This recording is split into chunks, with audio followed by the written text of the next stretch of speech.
Imagine walking home at 2:30 a.m. and suddenly realizing someone is walking right beside you. But when you look, there's no one there. It was the summer of 2014 in a quiet suburban neighborhood just outside Houston, Texas. Everything looked normal. Peaceful streets, identical houses, dim yellow streetlights. The kind of place where nothing ever happens. Or at least, that's what everyone believed. Her name was Sarah, 23 years old, smart, independent, and someone who never really believed in ghosts. That night, she was returning home from a friend's wedding. Laughter, music, lights, everything still echoed in her mind as the car slowly moved through the empty highway. Inside the car, her friends were tired, but still joking. The radio was playing softly, until suddenly, the music stopped. Just static. "Hey, what happened?" one of her friends asked. The driver tapped the screen. Nothing. The radio just kept buzzing. For a moment, no one spoke. Then someone laughed. Probably signal issue. But Sarah, she quietly looked out of the window. Something felt off. The road ahead looked darker than usual. The streetlights were flickering. A few minutes later, the car reached the main road near Sarah's neighborhood. She leaned forward slightly. "Stop here. I'll walk from here." "What? No, we'll drop you home," her friend said immediately. "It's literally 2:30 a.m. Sarah smiled lightly. "It's fine. It's just a short walk." Pause. "I'll be okay." There was a moment of hesitation. Then, "All right, text us when you reach." She nodded, opened the door, and stepped out. The car drove away, its taillights slowly disappearing into the distance, until darkness swallowed everything. Now, it was just Sarah, alone. The road leading into her neighborhood was a narrow lane, lined with houses on both sides. But at this hour, everything was silent. No cars, no people, no sound. Only the faint rustling of leaves and the occasional flicker of streetlights. Sarah started walking, her heels making soft tapping sounds on the pavement. Tap, tap, tap. At first, everything felt normal, but after a few steps, she slowed down slightly. Something didn't feel right. Pause. Have you ever had that feeling when you just know someone is watching you? Yeah, that feeling. Sarah felt it. She stopped walking. Complete silence. Then, slowly, she turned around. Nothing. The road behind her was completely empty. She exhaled softly. "Relax, it's just in your head." She turned back and started walking again. Tap, tap, tap. But this time, something changed.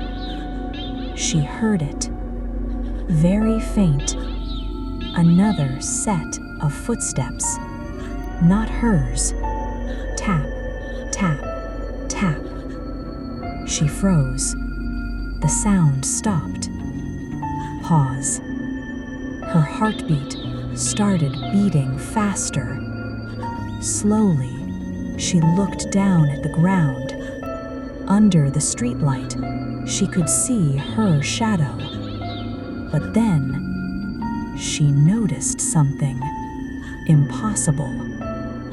There were 2 shadows. Long pause. Her breath caught in her throat. She turned around again, quickly this time. Nothing. No one. The street was still empty. Her heartbeat was now loud in her ears.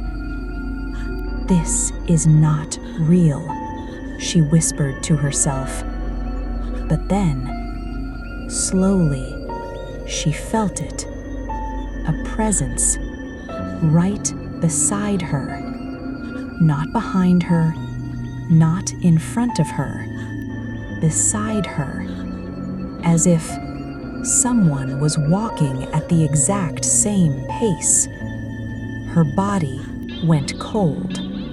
She didn't dare to look, because somehow, deep inside, she already knew if she looked, she wouldn't see anything, and that would be worse.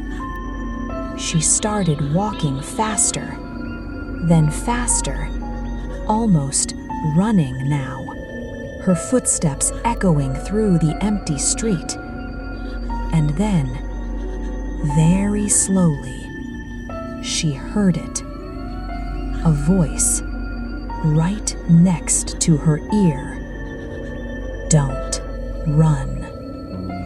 She screamed and ran, straight towards her house. Her vision blurred, her chest tight, her legs barely holding. She reached her front door, fumbling for her keys, hands shaking uncontrollably. Come on. She picked them up, finally unlocked the door, and just as she was about to step inside, pause. She felt a hand on her shoulder, ice cold. She turned, and everything went black. Cut to silence. The next morning, the entire neighborhood was about to realize this wasn't just Sarah's imagination, because this was only the beginning.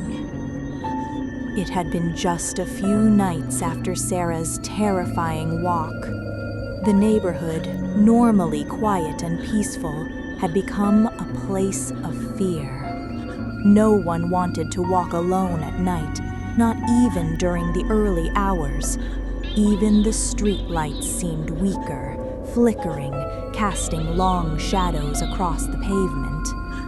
Meanwhile, at the house next door, the Martinez family, a husband, wife, and 2 children, had started noticing unusual events. They used to sleep on the upstairs balcony sometimes because the Texas summer nights were brutally hot. But one night, little Miguel, the Martinez's 6-year-old son, woke up. He had to go to the bathroom, but instead of waking his parents, he sleepwalked out of his room, through the hallway, down the stairs, and out of the unlocked front door. Outside, the air was cool but heavy. Miguel squinted. "I heard Mommy calling me, but she's not here." Then he saw her, or what he thought was her. A woman dressed in a red saree, her veil falling to one side, stood silently right next to him. She didn't speak, but her smile was terrifying. No eyes, just hollow darkness where her eyes should have been. Miguel screamed. The sound echoed through the neighborhood. His mother, Reina Martinez, woke immediately. She rushed outside to see Miguel trembling and pointing. "At the lady. She wants me. She wants me." Reina's heart stopped. She realized this was the same entity Sarah had encountered. The news spread quickly. Every family on the lane started sharing experiences. Lights flickering, footsteps when no one was there, cold touches on the balcony. Even adults were experiencing sleep paralysis. They would wake paralyzed, with a pressure on their chests, a heavy, crushing presence, and the unmistakable feeling that someone or something was sitting there. The Martinez family called a priest, but the priest, even after performing sacred rituals, could only suppress it temporarily. The entity was persistent, powerful, and intelligent. One night, Vishnu's cousin Arti was asleep with her children. Around 1:30 a.m., she awoke suddenly, feeling a suffocating pressure. Hands on her shoulders, chest tightening, as if an invisible force was holding her down. Her children started crying, but their voices were muffled by some unseen barrier. She couldn't move, couldn't scream, could only stare at the ceiling, and then she saw it, a shadow moving across the room toward her bed. "Not real, not real," she whispered to herself. But the entity was real, and it had already chosen its next target. Meanwhile, Vishnu, now stationed in the army, received calls from his family. They explained Sarah's condition, Miguel's sleepwalking, Artie's nightly torment. It was escalating. And then something unimaginable happened.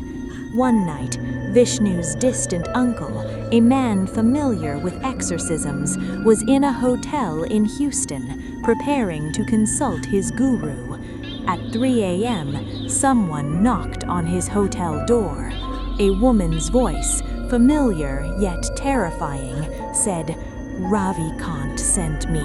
I'm here to help you." The uncle froze. He hadn't shared the hotel's location with anyone. How did she know where he was? The voice suddenly changed, no longer a woman in her 30s, now a deep, horrifying, witch-like tone. "Open, or you will regret it." The uncle's friend urged, "Don't open it. Recite the Hanuman Chalisa, now."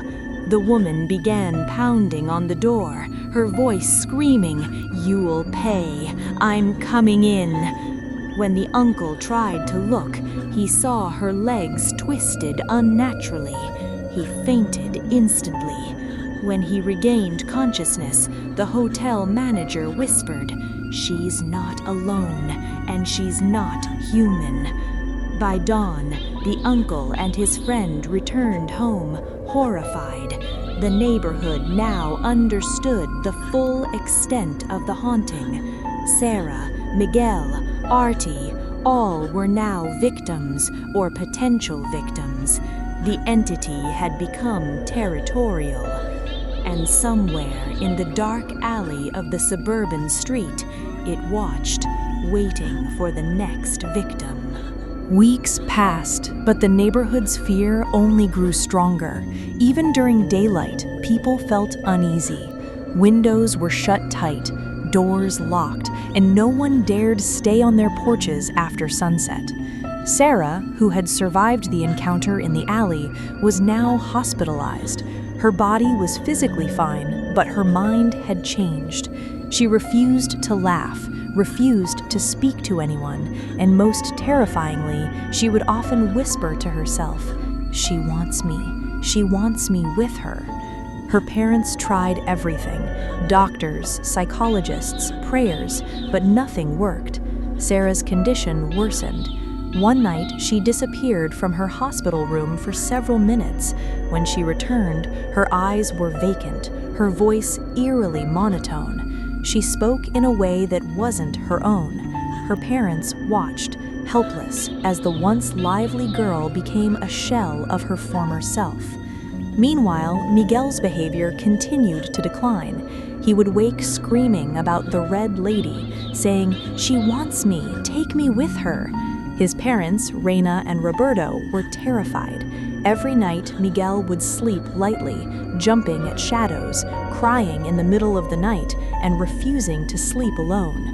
Doctors prescribed medication, but even then, the entity's influence over him persisted. Vishnu, hearing these reports, knew it was only a matter of time before something irreversible happened.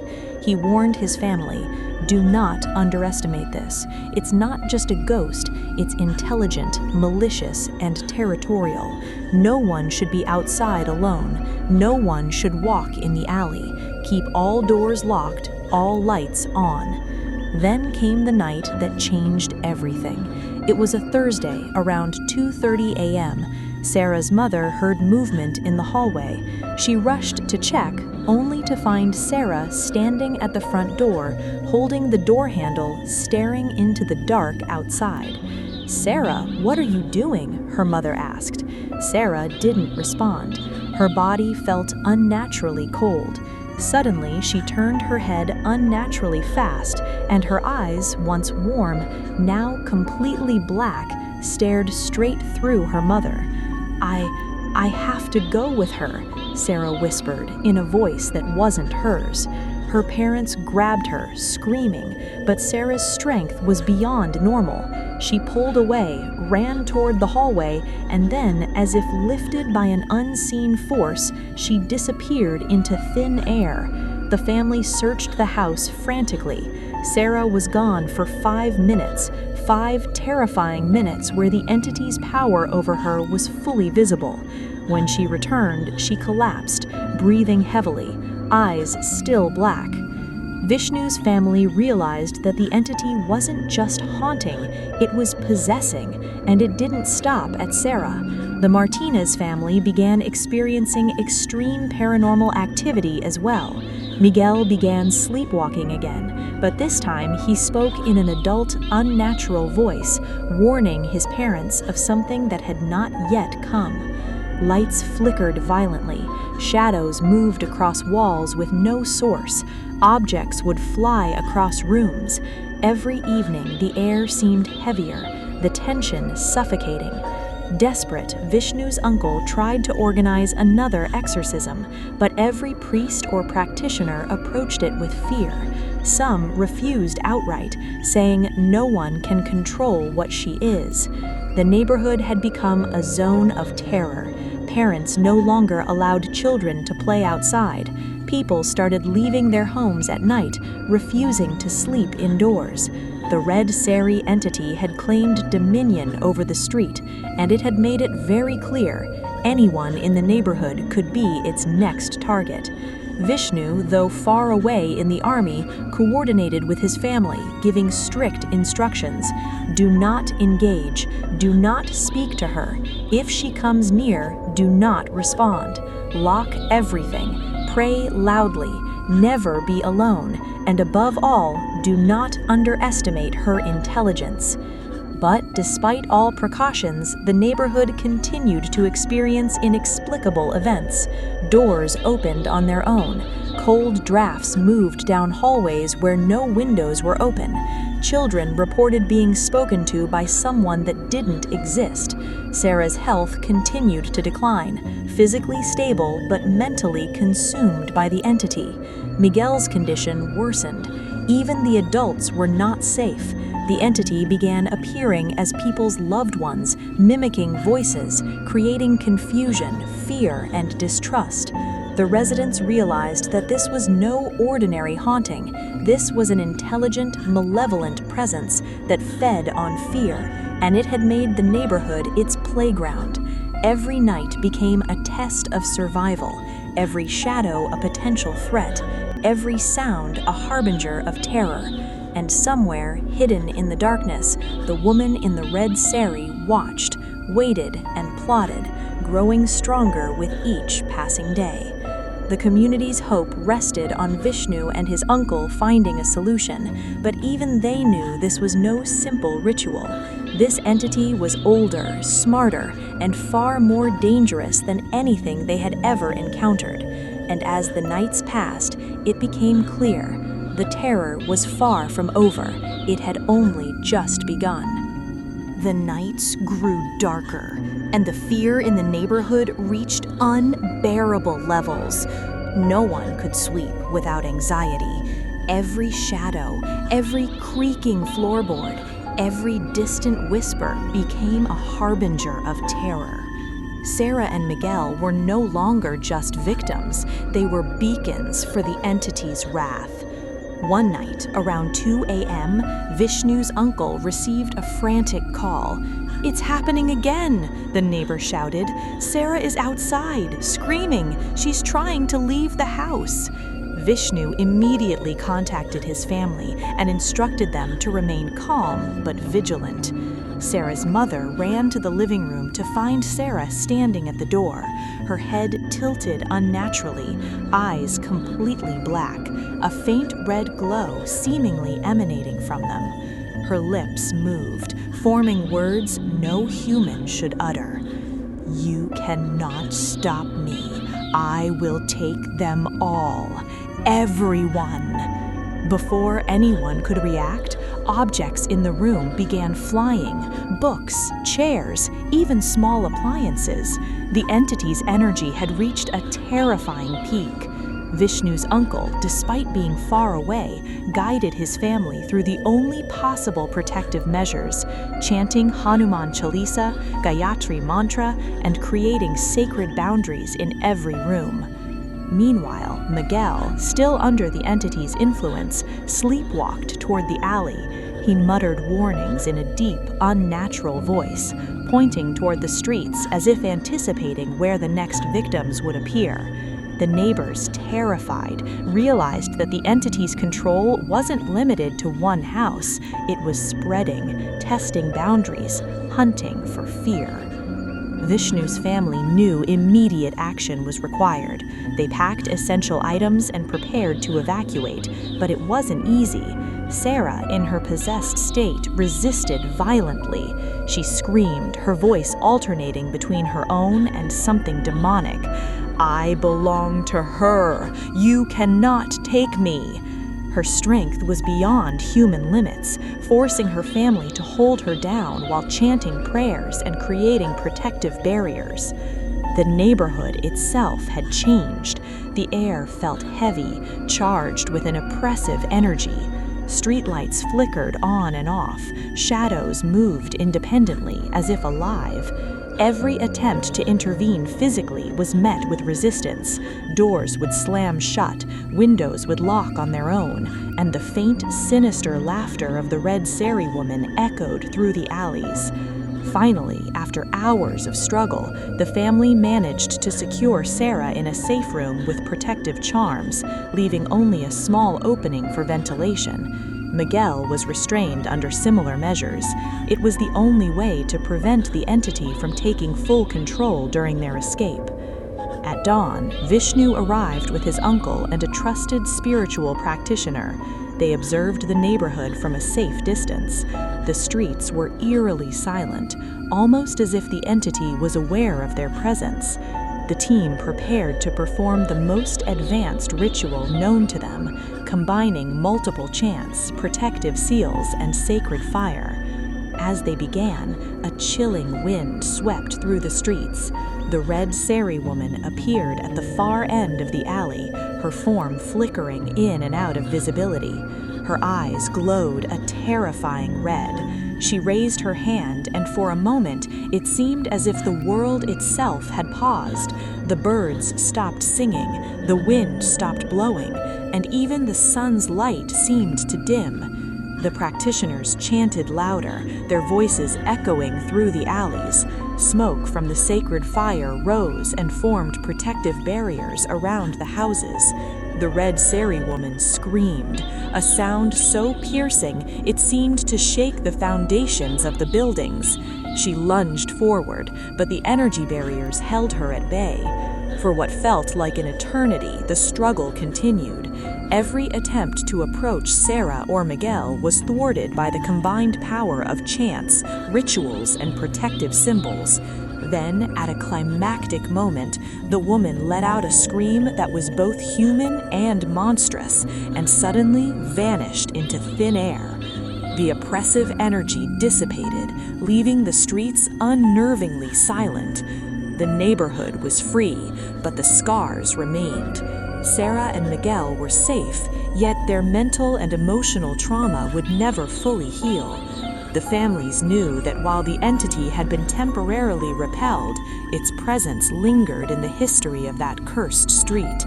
No one dared stay after dark, and every newcomer was warned of the horrifying events. Vishnu reflected on the ordeal. He said, "Some places carry history that never dies, and some spirits are not bound by death. They wait, they watch, they feed on fear." This neighborhood was a warning, a reminder that darkness can linger where violence has once ruled. Even years later, the residents would whisper about the alley, the red saree woman, and the cursed street. People still reported strange sounds, fleeting shadows, and sudden chills in the air, but they never returned at night. They had learned the hard way. Some horrors are not meant to be challenged. They are meant to be survived, remembered, and respected. And so, the neighborhood remained haunted, not just by the spirit of a woman in red, but by the memory of all those who had suffered there. A darkness born of tragedy, rage, and unresolved pain lingered quietly, ready to awaken if disturbed.